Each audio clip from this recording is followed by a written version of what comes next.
The Resident Patient. The Adventures of Sherlock Holmes, Tuesday evenings at 9 on Mystery Night.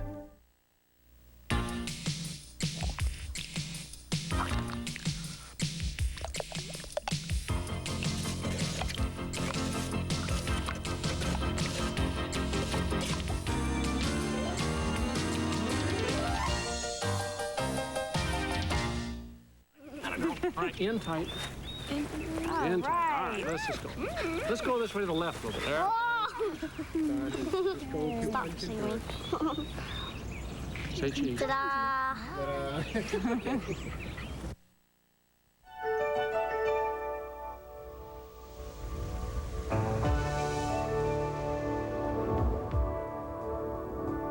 Enough has been written and said about Disneyland to fill a good-sized library. Nothing has quite captured the imagination, the charm, the three-dimensional fun and excitement such as Walt Disney's Magic Kingdom.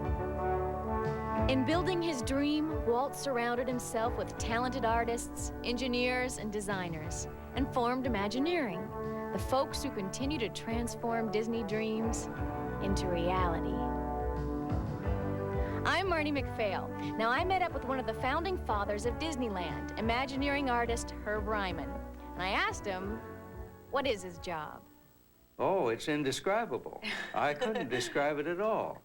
Of course, Walt called it Imagineering, and I suppose that's as accurate a description of it as you could. It's visual Imagineering.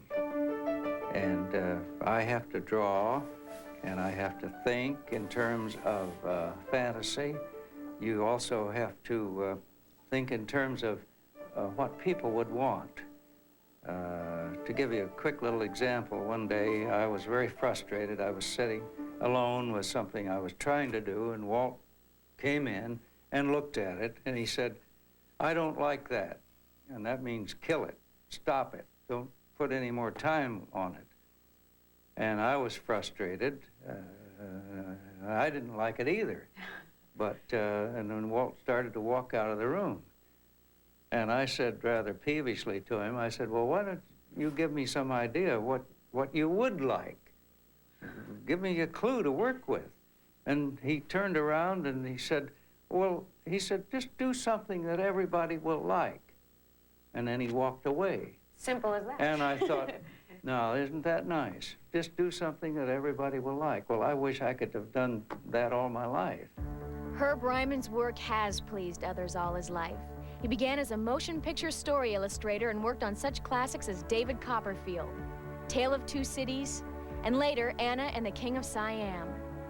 He joined forces with Disney in 1938 and worked on story development and as a layout artist on Pinocchio, Fantasia, and as an art director on Dumbo. He accompanied Walt Disney on a goodwill tour of South America, which resulted in the animated films Saludos Amigos and The Three Caballeros. We're three caballeros, three gay caballeros. They say we are birds of a feather. At the personal invitation of John Ringling North, Herb traveled with the greatest show on earth for a couple of years and rendered the glamorous and the not-so-glamorous behind the scenes of the circus. He has traveled to exotic locales the world over, transforming life, place, and time into compelling expressions of color, form, and emotion. However, even with all his worldly artistic experience, Herb was not quite prepared when Walt Disney called him into the studio one Saturday morning to discuss a new project called Disneyland. He said, my brother Roy has to go to New York on Monday morning, and he's got to show the bankers what we're going to do. Right. And he said, you know how bankers are. He said, they don't have any imagination. And he said, Roy has got to show them what I'm going to do. And he's got to show them all these drawings, the designs for the park. And I said, oh, that's the, of course, naturally. Well, I want to see them. Where are they? And he said, and he pointed at me and he said, you're going to do them. Walt and Herb spent that weekend together, which resulted in this drawing of Disneyland. It sold the $17 million project to the bankers. What's this here? Marty, this is the original Disneyland castle. It was built at this scale, as we built all of our models, and this is the way it looks today. But it didn't always look like this. There was a day when the part facing Fantasyland faced the front. I came in one day and I looked at it and I thought that looks quite a bit like the Neuschwanstein Castle in Mad King Ludwig's Bavaria. And I thought I'd experiment with it, and I turned it around, and at that moment Walt was standing behind me and he said, "Oh, I like that a lot better." So that's the way it got built.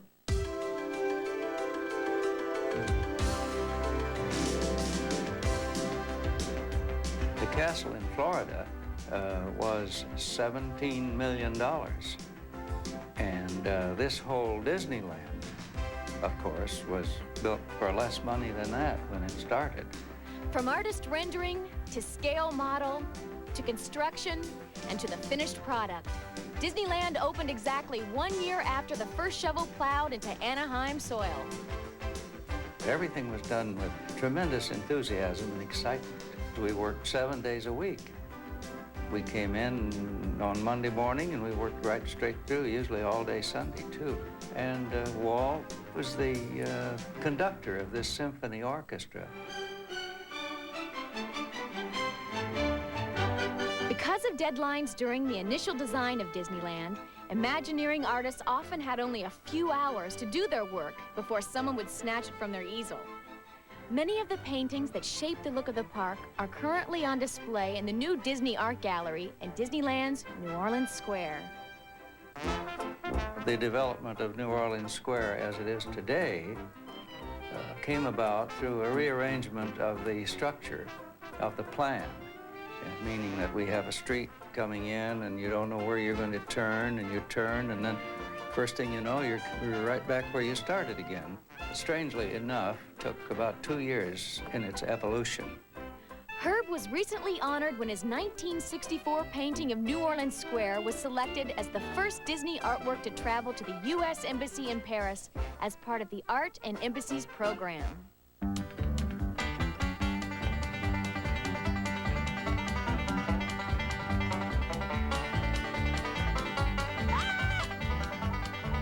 I was originally called upon to name some of the nomenclature for Tom Sawyer Island. Walt came to me and he said, "Herbie, would you think of some names?" Naturally, you obviously think about Smuggler's Gulch and Robber's Cove and kind of inspiring names that little children would be excited about.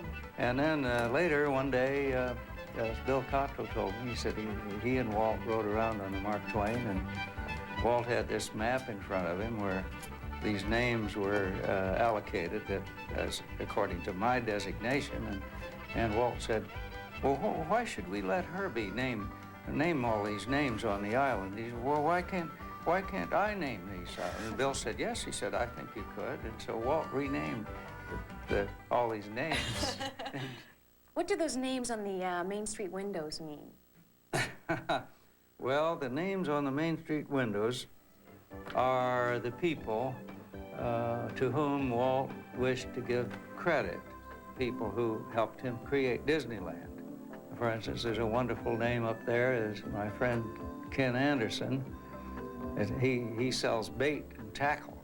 And of course, Ken is one of the great fly fishermen in America. And my name is there with John Hench and with Peter Ellenshaw. And so we give art lessons. My work with Walt Disney fitted right in with my aims of trying to translate beauty and inspiration to people. And there's more of an extensive mission that has been accomplished by the work I've done here for Disneyland and for Walt Disney than anything I could have done as a private artist, because I would have had a very limited audience. But here at Disneyland, it's a world audience. So what better showcase could an artist have?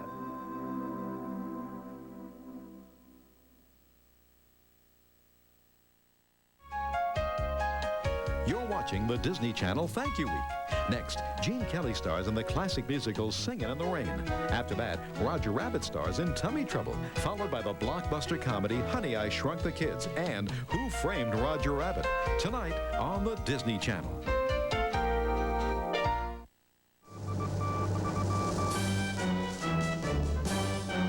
Dateline, Walt Disney World.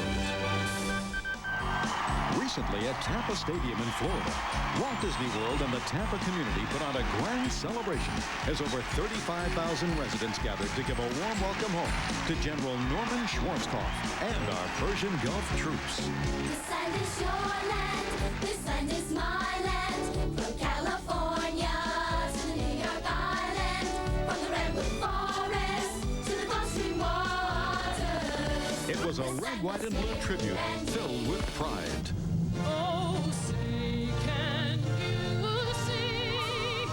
And words of special thanks from General Norman Schwarzkopf himself. We have been called the thunder and lightning of Desert Storm, but you're the heaven from whence we came, and you're the silver lining of our welcome home. With special guest, Lee Greenwood.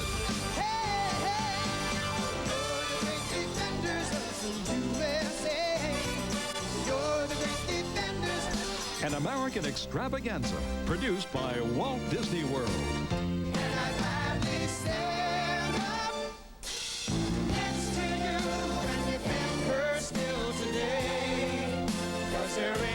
It was a special red, white, and blue troops celebration.